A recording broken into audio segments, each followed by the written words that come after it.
This is Sunseeker's brand new Predator 55. This is an interesting boat. I'm going to give you a full tour of this one, but what's interesting about this is that this is one of 4 55-foot models that Sunseeker offer.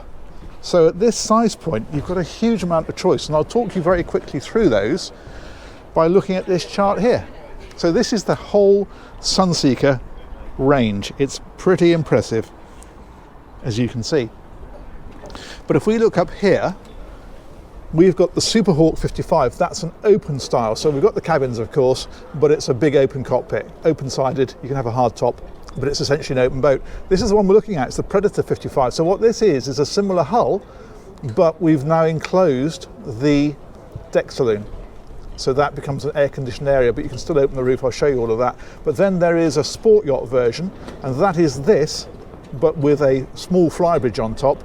Don't have the opening roof, of course, because the flybridge is there. And then a Manhattan 55, that's got the full flybridge, bigger deck saloon, more of a cruiser. So a lot of choice at this size point, and a lot of noise from that trolley going past, but never mind, I'll keep on going. Here we go, Predator 55. We're going to head on board and we're going to give you guys the full tour. This one's got the garage. I will show you the garage when we go around the decks in a little while, but I'm going to take you on board first of all and show you what this is all about. So we have steps up on both sides. There's gates here with these lovely Union Jack motifs on them, so these will close off. And this is all about one level living. So you've got a lovely big cockpit area here, the sun pad stretching out behind it, and it links seamlessly straight in then to the saloon. There's also a sliding awning that comes out of the trailing edge. But as I say, we'll have a wander around and look at that in a bit more detail when we go on the outside. The table unfolds, and it's also height adjustable, so you can vary that depending on how you're using it, whether you're dining or whether you're just relaxing. We've got Jack Lassac with us today, taking it easy in the sunshine.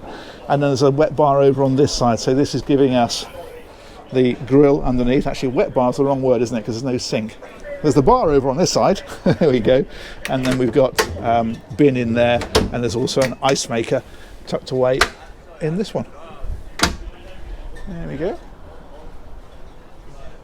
I need to stop saying there we go all the time. I actually had to edit some out of a video recently because I said it so often it's become a nervous twitch. I'm going to stop doing it from now. So this is the interior. This is what I mean about how this is all one level living right the way through. There's triple sliding doors, so there are 3 sections that come right the way across to totally enclose this area if you want it to. The galley is mostly up here, and I'll explain why I say mostly when we go down a little bit further, but this is a usual sink and oven and fridge inside that one.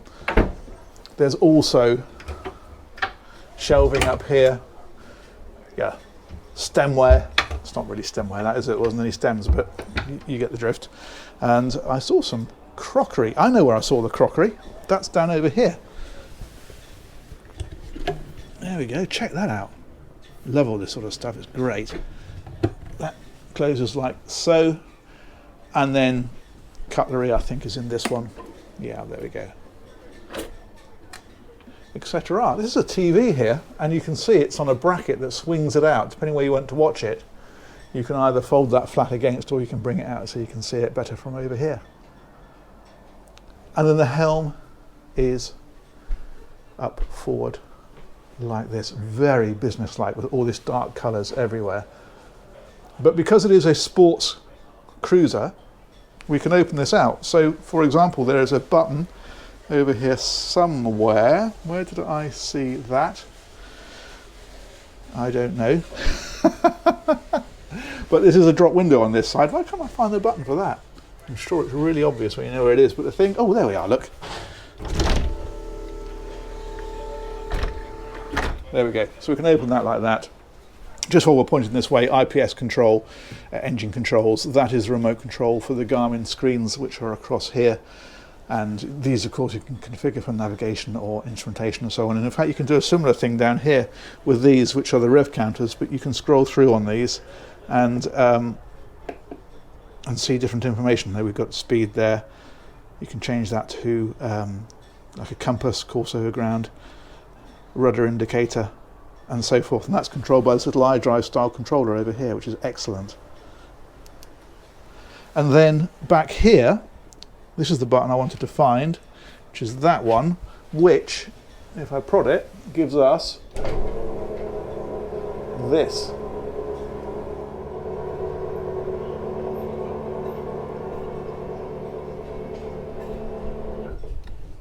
And now that has transformed this from a closed-in and air-conditioned, climate-controlled space into a real open feel over the helm. Very sporty, very nice. Still quite sheltered because you've still got the big screen, but it gives you the open boat experience. That is excellent. And as I say, with the side window open there as well, and the doors open, you get a lot of air and light throughout the boat. That is fantastic. Okay, let's head on down to the lower deck. This is quite intriguing down here. So we head down in the usual way, and then we head forward into the fridge. There you go, you weren't expecting that, were you? So the fridge is there. It's an overflow fridge because we saw a fridge, as you probably noticed, in the galley itself. But the freezer compartment is down there. So there is of course a forward cabin, but the door to that is there. The other thing to mention is they've gone with a really dark wood down here in the high gloss. Now again, this is very much owner specification as to whatever you want. This is what this particular owner has chosen. If you want a light wood, if you want a different finish, clearly you can have it. And then this one here is cabin 3, but there are other options here. I think you can have a small double in here if you want to, but you can also have this opened out as like a seating area. So it almost kind of extends the galley a little bit, really. That's what I said earlier about it being mostly upstairs, because you can extend it into this sort of space. The other thing we've got down here actually is in here. Any guesses? Utility room. Look at this. That's very convenient, isn't it? We are at a boat show, so we're going to find a lot of boxes around the place. That's what we always do at boat shows. So that's that. But yeah, this wood is interesting. It's quite, I'm going to say it's quite masculine. Are we allowed to say that still? They've even gone with the dark handles to match it. That's interesting, that. And very, very high gloss. But as I say, it is completely owner spec. You can have that very, very different if you want to. Guest cabin, VIP guest cabin that is up here. Very nice size indeed. Look at this. That is excellent. How cool is that? Big hull windows in here. Again with the dark wood finishes, but then the light finishes around here just to lift it a little bit. That does actually work well. I think that's all right. Hull windows again on this side. And I'm guessing, oh, here we are. That's only on the wrong side. Big hanging locker there, storage shelving, all that kind of stuff. Massive TV in here as well, actually. Look at this across here. Nice place to tuck yourself away with a movie, isn't it? And there's a hatch you can see up there, which is opening for either an escape hatch or a bit of ventilation, a bit more light, that kind of stuff. This one here again is shelving and a hanging locker. And the other thing we have here is access to the day heads. The day heads is through there, but there is an ensuite door here. So this at night can become ensuite to this cabin. It's also shared with cabin 3, of course, if you have a cabin 3. There we are, rainfall shower. Again, bits of storage, places like this.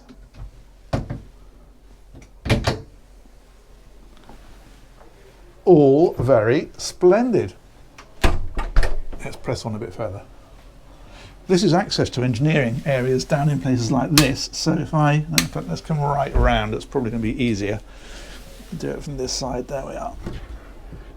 So into bilges, tanks, that sort of thing is all tucked away underneath there, but get atable. Let's close that one over, spin on round, and this then is the owner's cabin. This is a really, really good size for a 55-foot boat. It's excellent. Look at this. That is fabulous, isn't it? Very nice indeed. A lot of storage down this side. Again, we've got the dark wood. Again, we've got the big hull windows. The round sections are opening sections. Put some nice finishes in here. Another massive TV.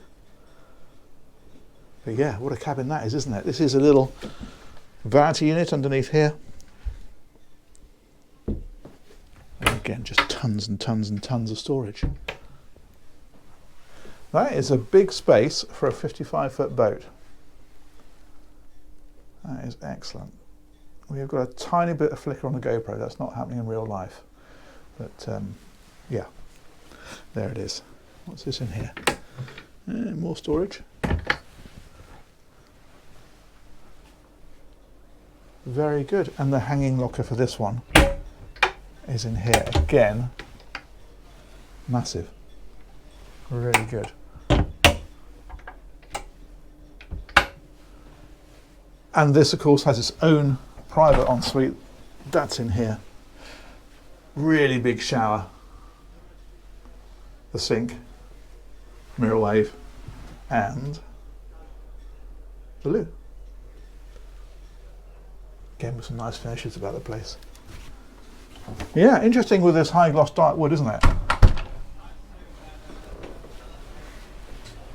Just shows the sort of options that you can have with these. Let's close that one back over. And we will go and take a turn around the decks. There's no flybridge, of course, although there is a flybridge version, which is the 55 Sport Yacht, or the Manhattan 55, which is the full large flybridge cruiser. That's what I mean. Just a lot of choice for this in terms of the basic shape of the boat before we even start thinking about options. If we head round this way, nice teak decks all the way around, but also nice and deep sided. So as you walk around here, it feels nice and safe. There's that sliding side window. And then up on the bow seating. These are nice materials. I've not seen this before. It's like a textured finish on here. So it just feels a little bit nicer than the smooth stuff they normally have. These are lifting sections, so you can have backrests that slope up like this. The little coffee table there, of course. Look at this massive one-piece window across here. Just huge, isn't it? And then you can see that sliding roof. Look at the size of that. Dramatic, isn't it? And look how they've colour-coded the antennas, the radar, the spotlight. Everything's done in black to match all of this. It's a smart-looking machine. These, I think I'm right in saying, are for bimini poles. There's a fusion head unit up here for the stereo for this area. There we are.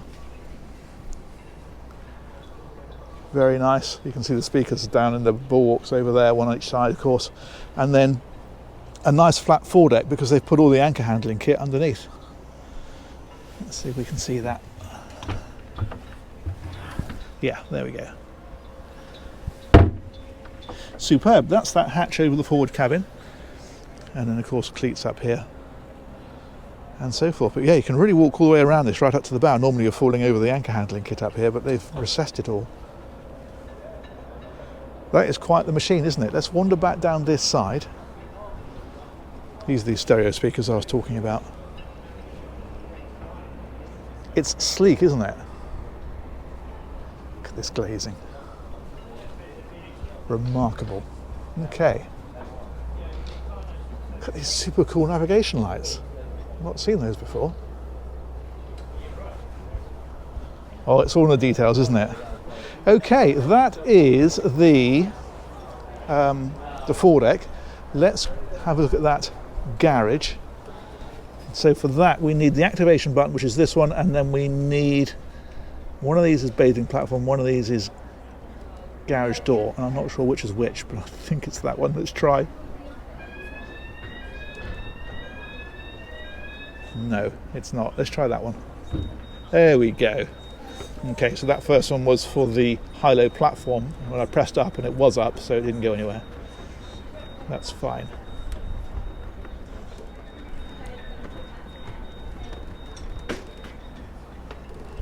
There we go.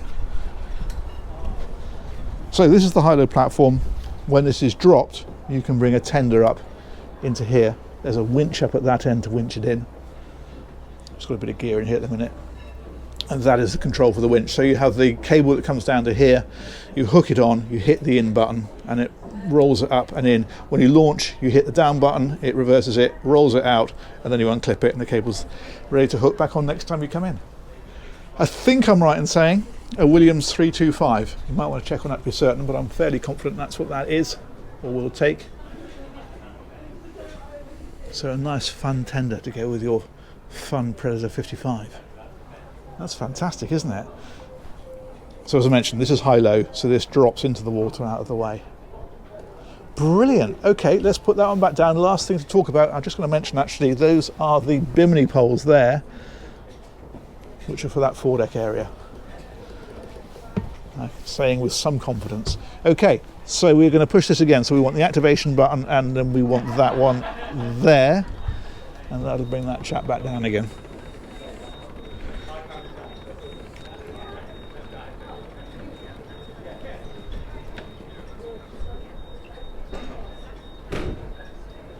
Done. Good. Last thing is the engines. Let's have a wander down here.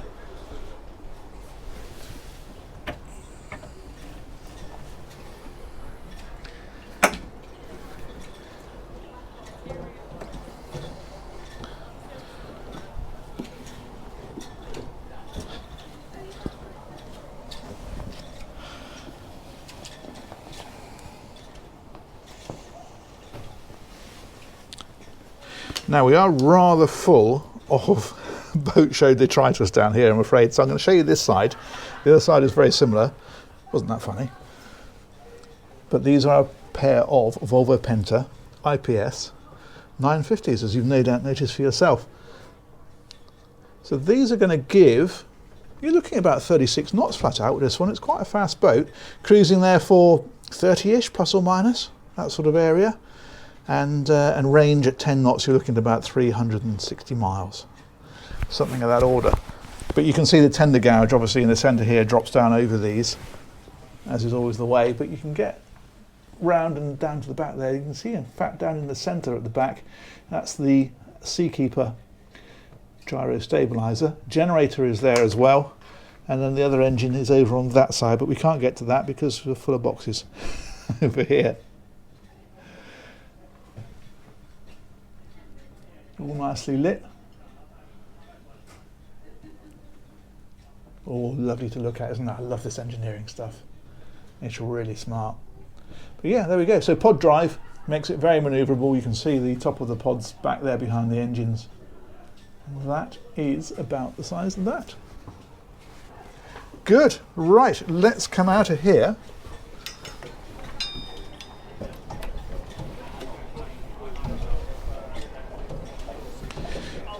This has got one of these clever struts on. You can't drop this accidentally because it will just stop. It's impossible to move past that point. What you have to do is physically release this one here like that, and then it will drop, which is quite a useful safety aid. Right, I think we'll wander around to the bow. Little deck lockers here for ropes and so forth. The rope handling winches there as well. Good. And look, there's Hugo making a guest appearance on Aquaholic. Hey! Motorboat and Yachting. The greatest boat magazine in the world. Quite right.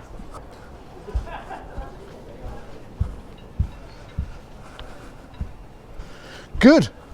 That, my friends, is about the size of that. Huge thanks to Sunseeker for organising that tour, and massive thanks to you guys for watching it. Let me know what you think of that in the comments, and we'll catch you on one of these real soon. Take care. Bye-bye.